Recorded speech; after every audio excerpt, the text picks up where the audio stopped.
जय श्री कृष्ण दोस्तों, कैसे हैं आप सभी। मुझे आशा है कि आप सभी अच्छे होंगे, स्वस्थ होंगे। भगवान प्राप्ति कराने वाला अत्यंत सरल सुगम साधन क्या हो सकता है, आज आप इस वीडियो के माध्यम से जानेंगे। इसलिए दोस्तों, वीडियो के अंत तक आप सभी जरूर बने रहें। शास्त्रों में भगवत प्राप्ति के लिए अनेक साधन बतलाए गए हैं, परंतु उनमें भी एक ऐसा सरल साधन है, इसके कार्यकाल में और लक्ष्य की पूर्ति में आनंद ही आनंद है। अन्य साधनों के कार्यकाल में पहले कष्ट होता है और परिणाम में सुख, किंतु इस साधन में तो दोनों अवस्थाओं में आनंद ही होगा। हर समय आनंद और प्रसन्नता रहेगी। अन्य साधनों में तो कष्ट होता है, किंतु इस साधन में कष्ट भी नहीं होगा। जिस साधन में थोड़ा बहुत कष्ट होता हो, उसको करने में तो शायद कई लोग ना करें, परंतु जिस साधन में किंचित भी कष्ट ना हो, वह साधन करने में तो कोई आपत्ति नहीं होनी चाहिए, क्योंकि इसमें शांति और आनंद दोनों का अनुभव होता है। इसमें एक बात और भी विशेष है कि इससे कभी जी नहीं भरता। छोटे से छोटे विषय आनंद के लिए आदमी कोशिश तो करता है, परंतु इंद्रियों द्वारा आनंद का उपभोग करने पर वह अघा जाता है। जैसे पेट भर भोजन करने के बाद और स्वादिष्ट अन्न खाने की इच्छा नहीं होती, उसी प्रकार अन्य विषयों की आनंद की बात है, क्योंकि ये सब साधारण आनंद है। इस साधन में जो आनंद आता है वह अलौकिक होता है तथा कम न होते हुए उत्तरोत्तर बढ़ता ही जाता है। ऐसी अवस्था में भी यदि कोई साधन करने से इनकार करे तो क्या किया जाए। यह साधन बहुत सुगम, शास्त्र सम्मत तथा युक्ति संगत है। इसमें हर समय प्रसन्न और मुग्ध रहें। प्रभु की अपने पर बड़ी भारी दया है, अतएव अपना कल्याण जरूर होगा। इसमें किंचित भी शंका ना करें। हर समय भगवान का स्मरण करके प्रसन्न रहें। स्मरण में मुग्ध हो जावें। प्रसन्नता और आनंद तो भगवान का ही स्वरूप है। किसी भी स्वरूप का स्मरण करो, क्योंकि सब भगवान का ही तो स्वरूप है। या तो अपने इष्ट देव का स्मरण करो या भगवान के किसी भी स्वरूप का, जैसे नारायण, रामचंद्र, शिव, कृष्ण तथा निराकार। यदि कोई कहे कि भगवान के स्मरण में आनंद प्रतीत नहीं होता हो तो ना हो, किंतु शास्त्र उसे आनंद घन ही कहते हैं। इसलिए सिद्ध है कि भगवत स्मरण में आनंद ही आनंद है, इसके सिवाय और कुछ नहीं है। आनंद का प्रतीत ना होना तो अपनी मान्यता है। यदि साधक केवल मान ले कि भगवत स्मरण में आनंद है, तो उसे आगे जाकर आनंद जरूर मालूम होगा। इसमें शंका की कोई बात ही नहीं है। मानने में ही तो कल्याण है। भगवान दया के सागर हैं। भगवत स्मरण में आनंद मालूम होता है। यदि वह ऐसा मानने लग जाए तो भगवान उसे आनंद की प्रतीति दयामय होने से जरूर ही करा देंगे। उनकी दयालुता में सब बातों के लिए गुंजाइश है। इस साधन से निश्चय कल्याण होगा, क्योंकि प्रभु की दया अपार है, उसकी सीमा नहीं है। भगवत स्वरूप के साथ उनके गुणों की, प्रभाव की, रहस्य की, तत्व की बातों को याद करो और उनमें ही मुग्ध रहो। उन्हीं का स्वरूप देखकर उसमें विभोर रहो। भगवान आनंद के सागर हैं। अपने को आनंद में सदा डुबाए रखो, उसमें से बाहर ही न निकलो। डूबे रहो, क्योंकि भगवान आनंद स्वरूप हैं। जब उनके ही स्वरूप में डूबे रहोगे तो आनंद तो प्राप्त होगा ही। मन न माने तो उसकी परवाह मत करो। आनंद सागर में डूबे ही रहो।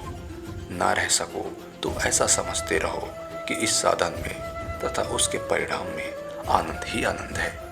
आनंद के सिवाय और कुछ भी उसमें नहीं है। इतना ही नहीं, आनंद के सिवाय और किसी बात की उसमें गुंजाइश ही नहीं है। भगवान की तो बड़ी ही दया है। भगवान यदि मनुष्य जन्म नहीं देते तो हम स्वयं क्या कर सकते थे। उन पर अपना क्या जोर था।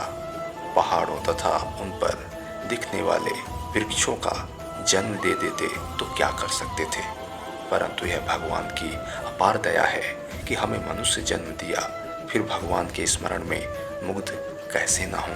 हमारा जन्म आर्यावर्त में हुआ है, जो कि आध्यात्मिकता से भरी हुई भूमि है।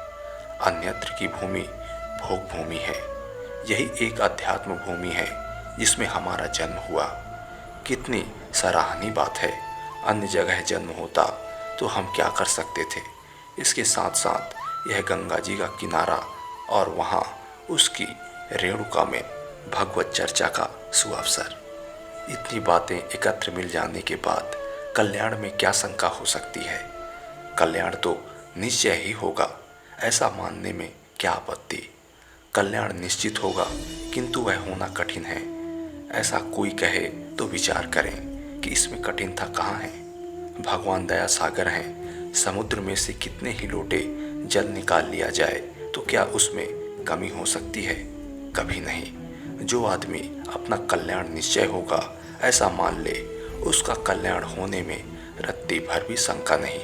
उसका कल्याण तो होगा ही, किंतु यदि शायद कल्याण हो या ना हो ऐसा उसे मालूम पड़े तो उसका कल्याण होने में शंका ही समझिए।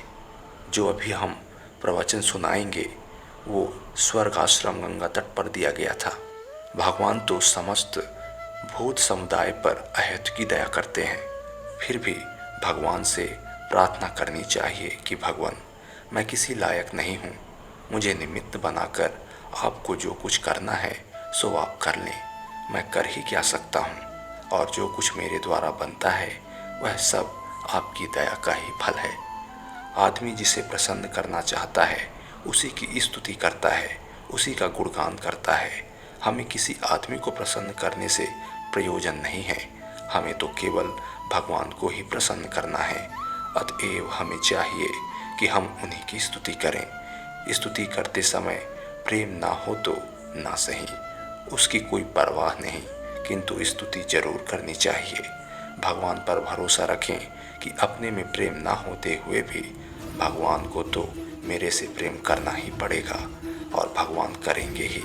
यदि कोई ऐसा कहे कि उसका भरोसा किसी दूसरे एक आदमी पर है, मेरे पर है, तो यदि कोई मेरे पर विश्वास करे कि उसे जो कुछ चीज़ चाहिए वह मैं उसे ज़रूर दूंगा, तो मेरी यह कोशिश ज़रूर होगी कि उसका मेरे पर से विश्वास ना घटे, और इसी ख्याल से मैं उसको वह चीज़ दूंगा। ऐसा यदि मनुष्य में देखने में आता है तो प्रेम ना होते हुए भी यदि आप भगवान की स्तुति करेंगे तो क्या भगवान आपसे प्रेम करने के लिए बाध्य न होंगे? अवश्य होंगे, इसमें संदेह क्या। इतना ही क्यों, भगवान को हर प्रकार की सहायता देनी पड़ेगी, और वह देंगे, क्योंकि उनके सिवाय और कौन सहायता दे। इतना ही नहीं, वह आप पर ज़्यादा प्रेम करके आपको बतलाएंगे। उनका आपके लिए इतना प्रेम होगा कि आपसे मिलने के सिवाय वह ठहर नहीं सकेंगे। भगवान इतने कृपालु हैं। प्रश्न है कि भगवान यदि ऐसे हैं तो जल्दी मिलते क्यों नहीं। विश्वास रखो कि जो कुछ विलंब भगवत मिलने में हो रहा है वह आपके कल्याण के लिए ही है, इसमें कोई संदेह नहीं। विलंब से भगवान के मिलने से आपकी व्याकुलता बढ़ती जाती है। भगवान की दया का तो मनुष्य वास्तविक अंदाज ही नहीं कर सकता। जितनी दया उसकी समझ में आती है उससे कई गुना ज़्यादा वास्तविक भगवान की दया होती है। इतना ही नहीं, भगवान की वास्तविक दयालुता का अंदाजा आदमी कर ही नहीं सकता। इतनी उसकी दयालुता है। उसकी दया का अनुभव करने में जो आनंद है वैसा आनंद विषयों में आपको मिल ही नहीं सकता। अंतःकरण में यदि प्रसन्नता न मालूम हो तो न हो, केवल सच्ची कल्पना ही कर लो कि अंतःकरण प्रसन्नता से भरा हुआ है तो वह संकल्प ही सत्य हो जाएगा। भगवान की दया से वह संकल्प सत्य हो जाता है, इसमें कोई संदेह नहीं है।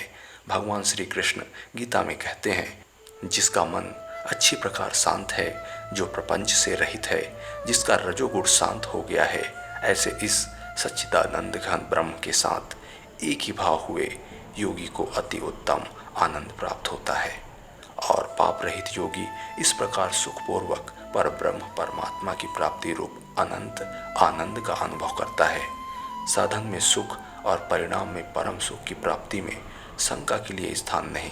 ये वचन प्रत्यक्ष भगवान श्री कृष्ण के हैं। भगवान के वचन कदापि असत्य नहीं हो सकते। प्रत्यक्ष साधन करो और उसकी सत्यता की परीक्षा ले लो। जब इस आनंद में रस आने लग जाएगा तो दूसरे किसी साधन के करने की ओर आपका ख्याल भी नहीं जाएगा। प्रसन्नता में इतना मुग्ध रहना चाहिए कि किसी बात की चिंता ही ना हो। भगवान की शरण लेने के बाद चिंता का काम ही क्या। भगवान की शरण ग्रहण करने पर तो चिंता पास भी नहीं आ सकती। प्रसन्नता में तो जीने मरने की भी परवाह नहीं होती। वह तो केवल उसमें ही मुक्त रहता है। उस समय उसे ना तो जीने से प्रयोजन और ना ही मरने से प्रयोजन रहता है। वह तो जीने मरने की इच्छा ही नहीं करता।